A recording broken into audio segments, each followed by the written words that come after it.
नमस्ते मित्रांनो, मी मावळातर्फे तुमच्याकडे पुन्हा आलेलो आहे एक वेगळ्या विषयाचा व्हिडिओ घेऊन. आज आहे 15 ऑगस्ट. आज आपला स्वतंत्रतेचा अमृत महोत्सव आपण सगळे साजरा करणार आहोत. मी सगळ्यात पहिल्यांदा माझ्या सगळ्या देशबांधवांना आमच्या सगळ्या मावळा टीमकडून खूप खूप शुभेच्छा देतो. आपण आपापल्या क्षेत्रात चांगलं कर्तृत्व गाजवून प्रामाणिकपणे काम करत आपल्या देशाचा मान मोठा करण्यासाठी सगळेजण प्रयत्न करू अशी मी शुभेच्छा पण व्यक्त करतो. आजचा विषय अर्थात स्वतंत्रता दिवस असल्यामुळे एक वेगळ्या विषयाला हात घालण्याचा आमचा प्रयत्न आहे. आम्ही प्रयत्न करणार आहोत तो आत्ता आपण प्रशासकीय व्यवस्था बघतो. आत्ता आपली लोकशाही आहे. लोकशाही म्हणजे काय तर आपण स्वतंत्र झालो याचा अर्थच मुळात हा की आपण निवडून दिलेली लोक इथून पुढं आपल्यावरती प्रशासनाची जबाबदारी घेणार आहेत. त्यांच्या थ्रू आपल्यावरती प्रशासन किंवा गोष्टी घडणार आहेत. आपल्याला हव्यात त्या गोष्टी प्रॉबेबली घडणार आहेत. लोकांना जे हवं आहे ते लोकांनी लोकांसाठीचं केलेलं राज्य निर्माण झालेलं आहे. ह्याला आता 75 वर्ष झालीत आणि आपण बऱ्याच क्षेत्रात प्रगती केली. पण हे सगळं चालू असताना तुम्ही कधी विचार केला आहे का की 350 वर्षापूर्वी शिवछत्रपतींनी ज्यावेळी स्वराज्य ही संकल्पना निर्माण केली आणि त्या संकल्पनेवरती काम करायला सुरुवात केलं त्यावेळी नेमकं त्यांनी प्रशासकीय व्यवस्था काय बघितली? त्या काळात त्यांनी केलेला विचार आजच्या विचाराशी काही मिळतो जुळतो का? आपण आजच्या व्हिडिओत नेमकं हेच पाहायचा प्रयत्न करणार आहोत. मी वरती सगळे मुद्दे लिहून येतील असं बघेन. काही चित्र दाखवायचा प्रयत्न करेन जेणे तुम्हाला थोडासा अंदाज येईल.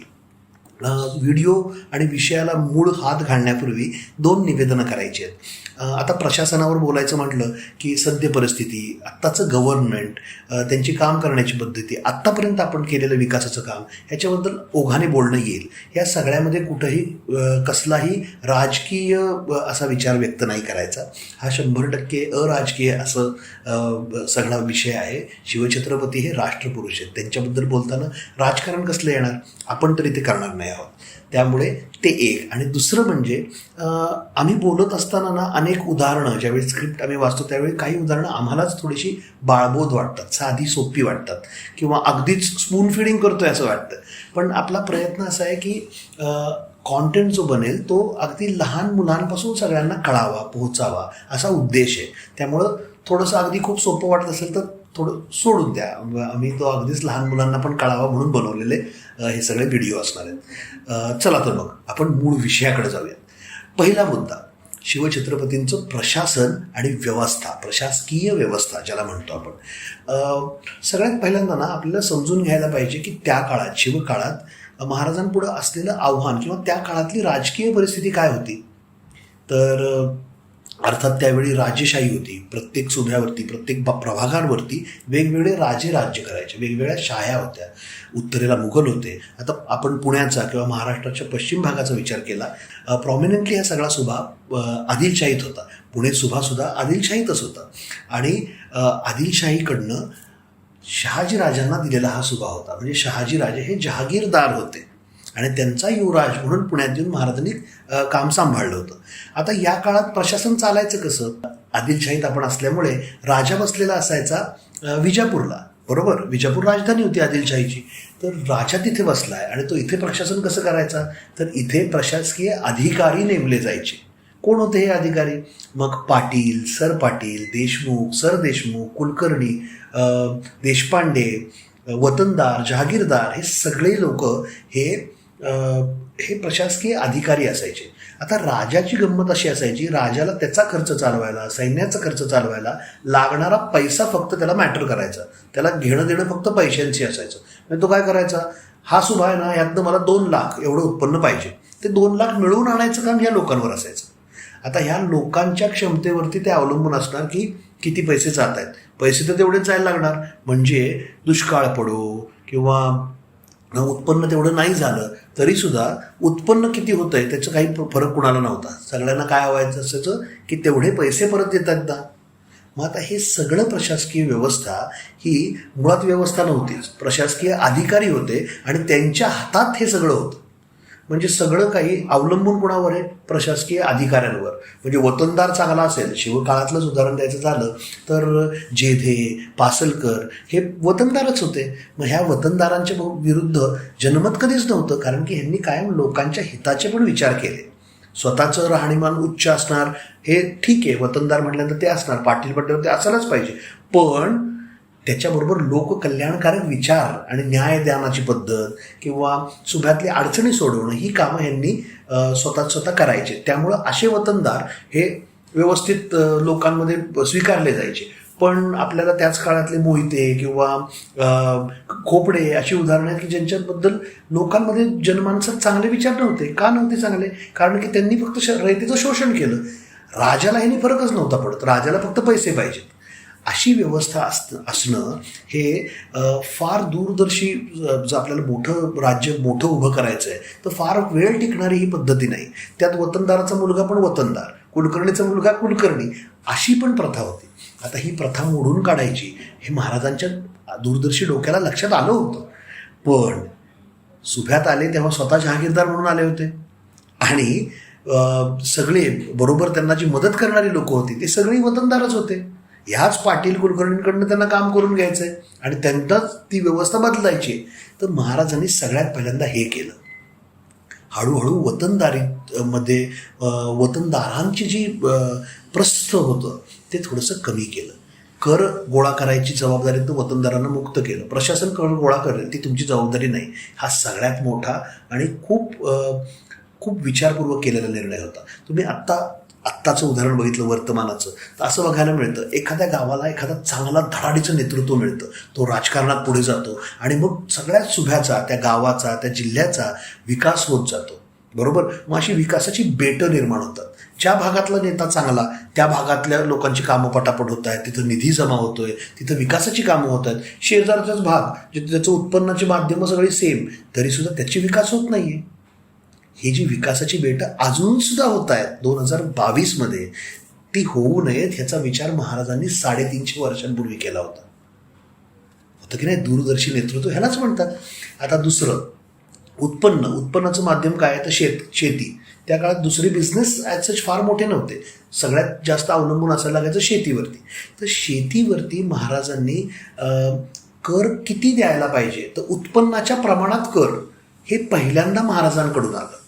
आधी काय, एवढा भाग एवढा कर पाहिजेच, मग उत्पन्न हो न हो, पाऊस झाला नाही, दुष्काळ पडला, मला फरक पडत नाही, एवढे पैसे आले पाहिजेत. मग शेतकऱ्यांनी पिचून जायचं अशाने, रयत त्रासून जायचे अशाने.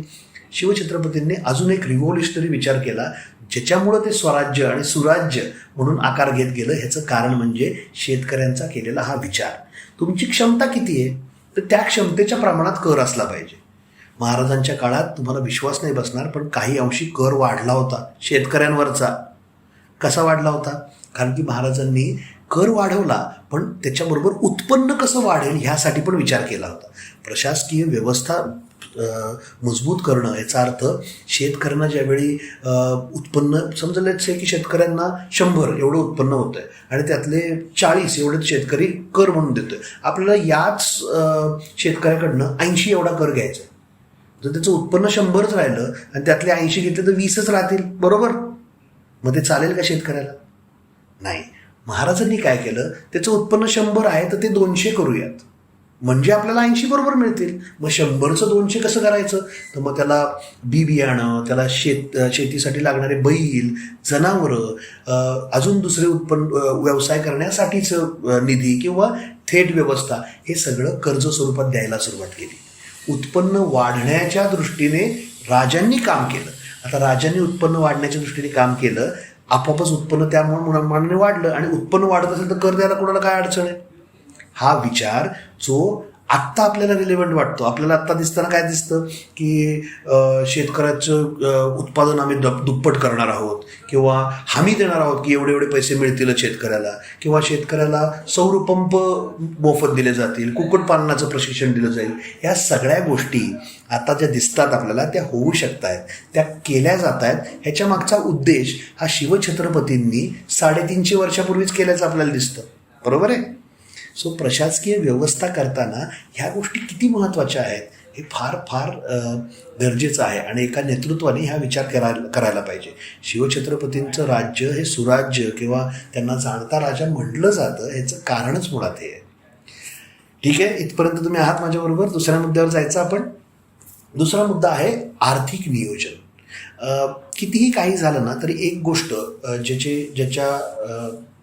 ज्याला आपण टाळू नाही शकत, ज्याबद्दल बोलणं हे अपरिहार्य असतं, ते म्हणजे पैसा.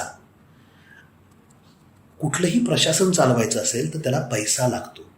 म्हणजे घर चालवायचं आहे तर कुणीतरी घरात कमवतं असायला लागतं. छोट्या छोट्या गोष्टीतले खर्च, शिक्षणाचे खर्च, घरपट्टी, ह्या सगळ्या गोष्टी आपल्याला लहान मुलांना तर दिसणार नाहीत, पण त्या घडत असतात कारण की कुणीतरी काम करत असतं. बरोबर. मग प्रशासनात सुद्धा एवढ्या मोठ्या प्रमाणावरती लोककल्याणकारक गोष्टी करायच्या, साम्राज्य वाढवायचं, सगळ्या लोकांना सुविधा उपलब्ध करून द्यायचं, ह्यासाठी पैसा लागणार. बरोबर. आणि आता असा विचार करा की पैसा लागतोय तर हा पैसा निर्माण कुठून होतोय? तर फक्त शेतीमालावर अवलंबून राहून चालणार होतं का? शेतीची जमीन तेवढीच आहे, दुपटीचं तुम्ही तिप्पट उत्पादन कराल पण त्याच्यापेक्षा 10 पट 11 पट नाही करता येणार. त्या शेतकऱ्याला पण लिमिटेशन्स आहेत. बरोबर. मग उत्पन्नाचे नवे मार्ग शोधणं हे अतिशय महत्त्वाचं असतं आर्थिक नियोजनामध्ये. शिवछत्रपतींनी वाढवलेलं आरमार हे अतिशय उत्तम उदाहरण आहे. आणि तुम्हाला महाराज नौदलाचे जनक असं खूप जण सांगत असतील, त्या व्यतिरिक्त महाराज हे मर्चंट नेव्हीचे सुद्धा जनक होते. कसे? कारण की त्या काळातले उल्लेख आहेत की महाराजांनी भाड्याने बोटी घेऊन त्याच्यावरती आपला माल लादून आखाती देशांमध्ये त्याची निर्यात केली आहे आणि त्यातून मोठ्या प्रमाणावर फायदा निर्माण केला आहे. सो इम्पोर्ट एक्सपोर्ट सुद्धा महाराजांनी त्या काळात केलं. आरमार उभं केलं त्यावेळी नौदलाच्या माध्यमातून आपल्या सीमारेषेतून येणाऱ्या व्यापाऱ्यांवर कर लादून त्यातून पैसे निर्माण केले. शिवछत्रपतींनी व्यापारी तर हे राज्याचे भूषण असं उल्लेख केला आहे व्यापाऱ्यांचा.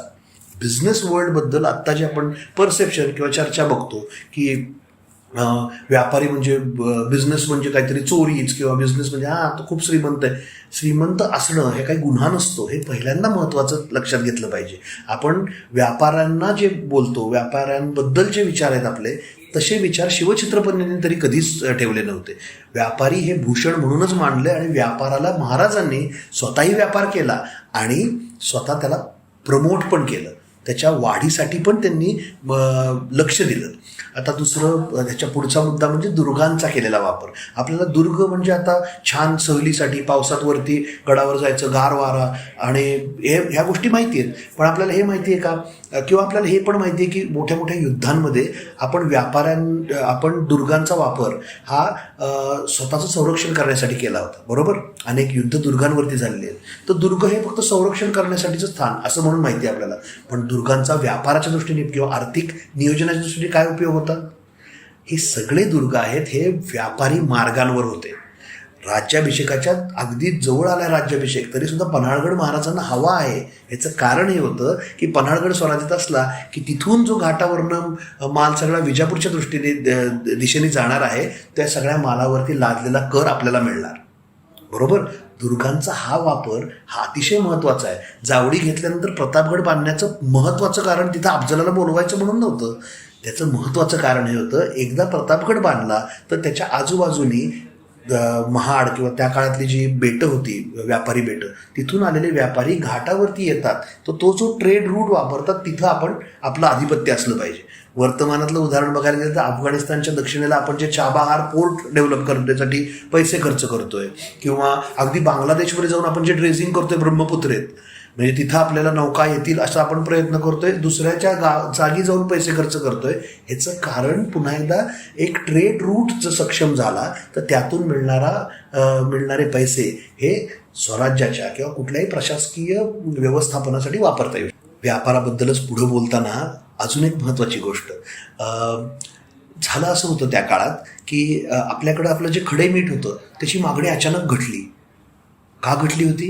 कारण की असं लक्षात आलं की हे जे परदेशी व्यापारी आहेत, डच असतील, फ्रेंच असतील, पोर्तुगीज असतील, इंग्रज असतील, हे युरोपातनं आणलेलं जे पावडर्ड बारीक फाईन मीठ आहे ते मीठ इथे खूप स्वस्तात उपलब्ध करून देत आहेत. हे मीठ सगळीकडे पसरलं तर आपल्या खडे मिठाला किंमतच नाही राहते आणि मग जे खडे मीठ बनवणारी लोक आहेत त्यांच्या तक्रारी सुरू होतात. ह्यासाठी महाराजांनी काय केलं असेल? महाराजांनी ही जी फाईन पावडर्ड मीठ आहे त्याच्यावरती तिप्पट कर लादला. तुम्हाला विकायचं ना विका. 20 रुपयाचं मीठ हे तुम्हाला कर देऊन विकायला लागलं की 100 रुपयाला पडलं पाहिजे. मग 100 रुपयाला परवडेल का? ज्यावेळी ते 100 रुपये होतं त्यावेळी ते देशी मिठापेक्षा महाग जातं. मग देशी मीठच लोक प्रेफर करतील, कशाला घेतील बाहेरच्यांचं मीठ? असा जो कंट्रोल आहे, कॉस्ट कंट्रोल किंवा अँटी डम्पिंग पॉलिसी म्हणतात त्याला, आपण चीनच्या विरुद्ध ही खूप व्यवस्थित वापरतो.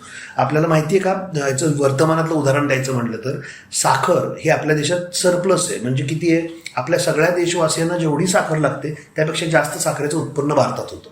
आता भारतात हे उत्पन्न मोठं होतं आहे, पण ही साखर समजा 40 रुपये किलो मिळते आता.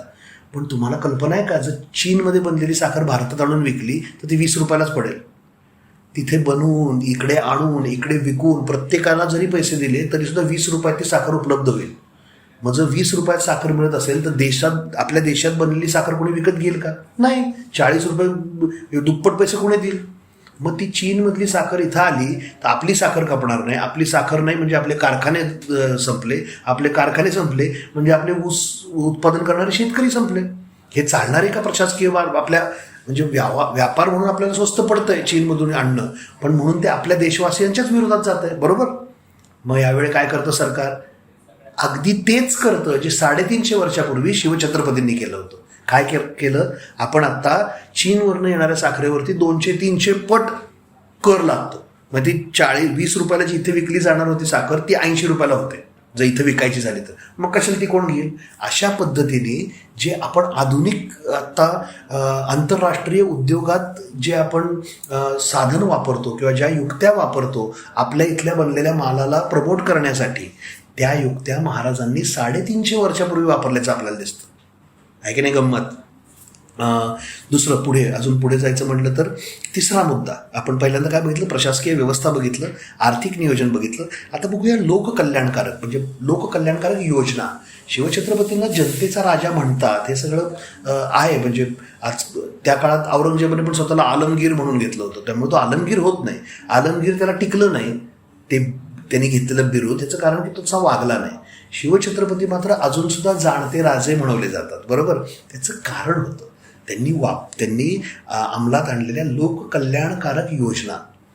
मी पहिल्यांदा सांगितल्याप्रमाणे विजापूरला बसलेल्या आदिलशाहला फरकच पडायचा नाही इथं काय चाललंय. शिवरायांनी मात्र तसं कधीच केलं नाही. लोकांचा फायदा कसा होईल, लोकांना उपयोग काय होईल, अशा अनेक गोष्टी त्यांनी केल्या. आपण त्याचे आत्ताचे पण दाखले घेऊन बोलूयात. ठीक आहे. सगळ्यात पहिले म्हणजे अडीशेरी नावाचा एक कॉन्सेप्ट, जी योजना महाराजांनी आणली होती. आपल्याला माहिती आहे की लोक आपले स्वराज्य योद्धे स्वराज्यासाठी लढता सर्व प्राणार्पण करायचे. सर्वस्व तुम्ही काय देऊ शकता जास्तीत जास्त एखाद्याला? स्वतःचं प्राण, ते प्राण पण द्यायचे. असे स्वराज्य योद्धे प्राण देऊ का शकायचे? याचं कारण होतं महाराजांनी कायमच स्वराज्यासाठी सर्वोच्च बलिदान करणाऱ्या प्रत्येक मावळ्याला, प्रत्येक योद्ध्याच्या घरच्यांची काळजी घ्यायची हे ठेवलं होतं. महाराजांच्या बोलण्यामुळे लोक प्रेरित होतीच, पण तरी स्वतःचं पण आयुष्य आहे, स्वतःचं कुटुंब आहे, त्याची कोण काळजी करेल? महाराजांनी ती काळजी आपल्या योद्ध्यांना कधी होऊ दिली नाही. म्हणजे अडीशेरी नावाची जी योजना होती त्याच्यामध्ये एखाद्या योद्ध्याचं निधन झालं, स्वराज्यासाठी धारातीर्थी पडला, तर त्याला त्याच्या कुटुंबाला दर महिन्याला 2.5 शेर धान्य पोहोचवलं जायचं. त्याला गरज आहे, त्याच्या घरी कोणी काही फरक नाही पडत, 2.5 शेर धान्य हे त्याच्या घरी पोहोचणारच. म्हणजे मिनिमम पोट भरण्यासाठी जे लागतं ते त्याच्या घरी पोहोचेल अशी व्यवस्था महाराजांनी केली होती. आत्तासुद्धा सैन्य ज्यावेळी आपल्या बॉर्डरवरती युद्धामध्ये सैन्य समजा शहीद झाला कोणी सैनिक, त्याची आत्तासुद्धा सरकार तशा पद्धतीने काळजी घेतं. की नाही गंमत? 350 वर्षापूर्वीच हा विचार केला होता. स्वराज्यातील लहान मुलांच्या संगोपनासाठी, त्यांना पौष्टिक आहार मिळेल यासाठी व्यवस्था केली होती. आता जे शाळांमध्ये दुपारी खिचडी वगैरे पण मिळते, अगदी त्या काळात तो विचार केला होता.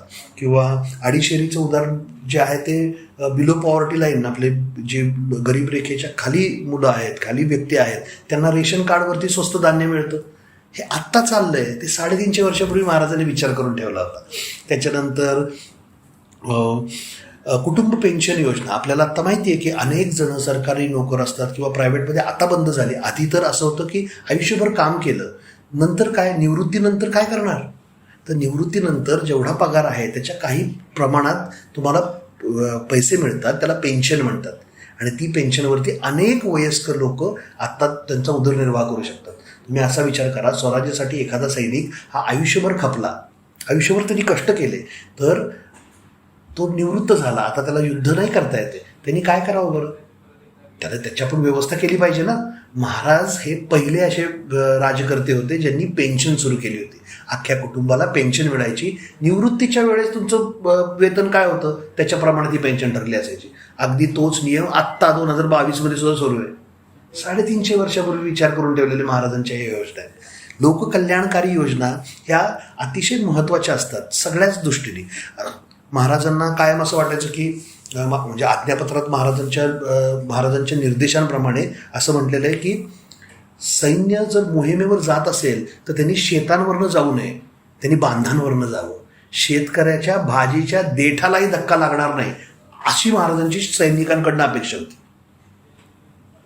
कडक आहे की नाही नियम, पण असे नियम केले म्हणून पाळले जातात का? आपल्याकडे किती लिहिलेलं असतं की येथे थुंकू नका, लोक त्याच्यावरच थुंकतात. बरोबर, नियम केले म्हणजे पाळले जातील असं नसतं. नियम केलेले पाळण्यासाठीची परिस्थिती निर्माण करायला लागते. काय केलं होतं महाराजांनी? गंमत अशी होती, त्या काळात ना मुघल असतील, आदिलशाही असतील, ह्यांच्या खाली काम करणाऱ्या सामान्य सैनिकाला 2-2 वर्ष पगार मिळायचा नाही, पैसेच नाही. उदरनिर्वाह कसं करायचा?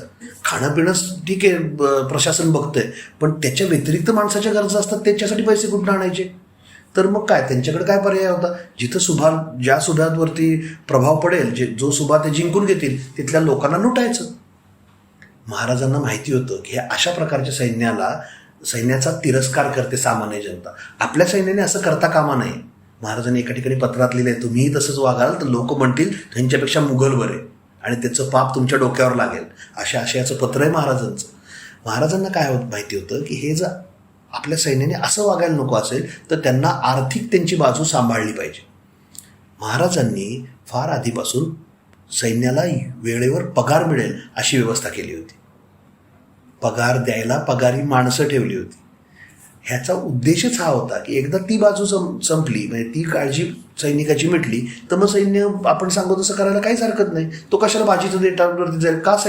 सैनिक ज्या सुभ्यात जातो तिथल्या लोकांना त्रास देईल, त्याची ती गरजच संपवली असेल तर. महाराजांनी नेमकं ते केलं. त्यामुळं सैन्य शिस्तीत राहिलं. त्यामुळं स्वराज्याचं सैन्य जिथं जिथं जायचं तिथे तिथे प्रचंड त्याच्यावरती प्रेम करायचे लोकांना हवे असायचे महाराजांचं सैन्य येतंय, त्यामुळे स्वराज्य विस्तार आपल्याला सुकर व्हायचा. ह्या लोककल्याणकारी योजनांची काही मी तुम्हाला उदाहरणं दिली की ज्याच्यामुळे स्वराज्य आणि सुराज्य असं जे प्रस्थापित होऊ शकलं ते होऊ शकलं. आता हे सगळ्यांना मी 3 गोष्टी आपण आत्ता बघितल्या. प्रशासकीय व्यवस्था बघितली, त्यानंतर आर्थिक नियोजन बघितलं आणि लोककल्याणकारी व्यवस्था बघितल्या. आता मी शेवटच्या मुद्द्यावरती हात घालणार. आपण आता बघणार आहोत प्रशासकीय शिस्त, कठोर शिस्त. आपल्याला आत्तापर्यंत लोकांना चांगले वाटतील किंवा आर्थिकदृष्ट्या महाराजांचा स्मार्टनेस बघितला, श्रूडनेस बघितला, महाराजांची दूरदृष्टी बघितली, प्रेरणा देण्याची वृत्ती बघितली, स्वराज्यासाठी सर्वसामान्य लोकांसाठी काय करायला पाहिजे हे बघितलं.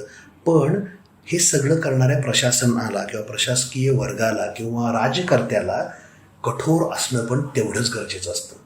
काही पॉलिसीज या इम्प्लिमेंट करण्यासाठी काही कठोर पावलं घ्यायला लागतात, उचलावी लागतात. महाराज हे अतिशय शिस्तप्रिय होते आणि त्यांनी जे पॉलिसी मेकिंग केलं हे प्रचंड प्रभावी होतं. आणि त्यांनी असं बघितलं की तसं नाही झालं तर समोरच्याला शासन करण्यापासून त्यांनी कधी हायगय नाही केली. रांझ्याच्या पाटलाचं तर उदाहरण सगळ्यांना आहेच आहे, माहितीच आहे. एका स्त्रीची गैरवर्तणूक केली तर त्या माणसाचे, रांझ्याच्या पाटल्याचे हात आणि पाय महाराजांनी तोडले होते, त्याचा चौरंग केला होता, निकामी केलं होतं. जिवंत ठेवला पण निकामी केलं होतं. आपल्याच प्रभागातला एक पाटील असा वागला आहे, त्याच्याशी रांझे गावाशी महाराजांचा तसा संबंध पण होता. जिजाऊंना रांझे गावातनं मिळणारं सगळे जे उत्पन्न होतं ते जिजाऊंच्या खर्चांवर जायचं, इतका जवळचा संबंध होता. म्हणजे त्या पाटलाच्या ओळखीचे, ते माहिती आपल्या जवळचा माणूस होता. असं असताना सुद्धा महाराजांनी कदर नाही केली, चुकीला माफी नाही दिली. हे फार गरजेचं आहे. आत्ता आपल्याला दिसतं की कोर्टमध्ये एखाद्या स्त्रीवरती झालेल्या अत्याचाराच्या केसेस 10-20 वर्ष चालतात. माहिती आहे की हा दोषी कोण आहे, त्याच्या फाशीला आपल्याकडं राष्ट्रपतीपर्यंत जावं लागतं आणि ते बरीच मोठी व्यवस्था त्यासाठी आहे. महाराजांच्या काळात ते नव्हतं. महाराजांनी अतिशय श्रूडली निर्णय घेतलेत. एकदा दक्षिणेत असंच झालं होतं. कर्नाटकची एक स्त्री खूप त्रास देत होती, तर आपण एक सरदार पाठवलं तिला जरा वटणीवर आणायला.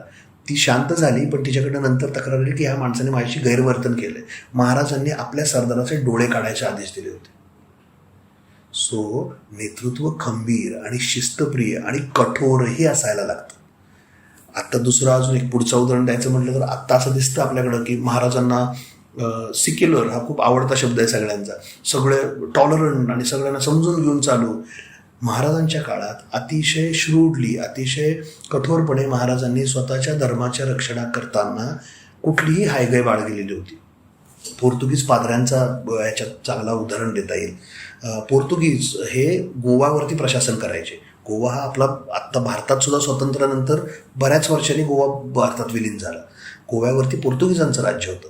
पोर्तुगीज हे एकदा तिथल्या व्हॉइसरॉयनी फतवा काढला की इथले जे नेटिव्ह आहेत, म्हणजे इथं आधीपासून जी लोक आहेत, त्यांनी एक तर ख्रिश्चन धर्म स्वीकारावा किंवा त्यांनी निघून जावं, प्रॉपर्टी वगैरे सगळं सोडून निघून जावं. आणि मग हाल व्हायला लागले, लोकांना त्रास व्हायला लागला. महाराजांना ज्यावेळी हे कळलं त्यावेळी त्यांच्या भागात जाऊन काही करता येऊ शकत नव्हतं. पाकिस्तानमध्ये आत्ता ज्या ॲट्रॉसिटीज होतात त्याबद्दल आपण काही करू शकत नाही. पण महाराजांनी काय केलं होतं, तिथलं एक गावच्या गाव कैद करून स्वराज्यात आणलं आणि गावातल्या लोकांना समोर उभा केलं. त्या गावातल्या लोकांमध्ये त्यांचे म्होरके म्हणजे 4 पोर्तुगीज पादरी होते, ख्रिश्चनांचे पंडित किंवा बडजी म्हणजे पादरी, ते 4 पादरी होते.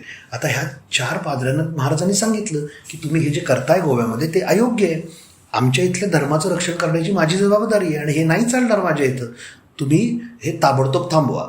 त्याच्यावरती त्या पादरीने अगदी व्यवस्थित स्पष्ट उत्तर दिलं होतं की आम्हाला हे थांबवता येणार नाही, आम्हाला आमच्या राजाचा आदेश धर्मप्रचार करायचा आहे, त्यामुळे आम्ही तर हे काही नाही थांबवणार.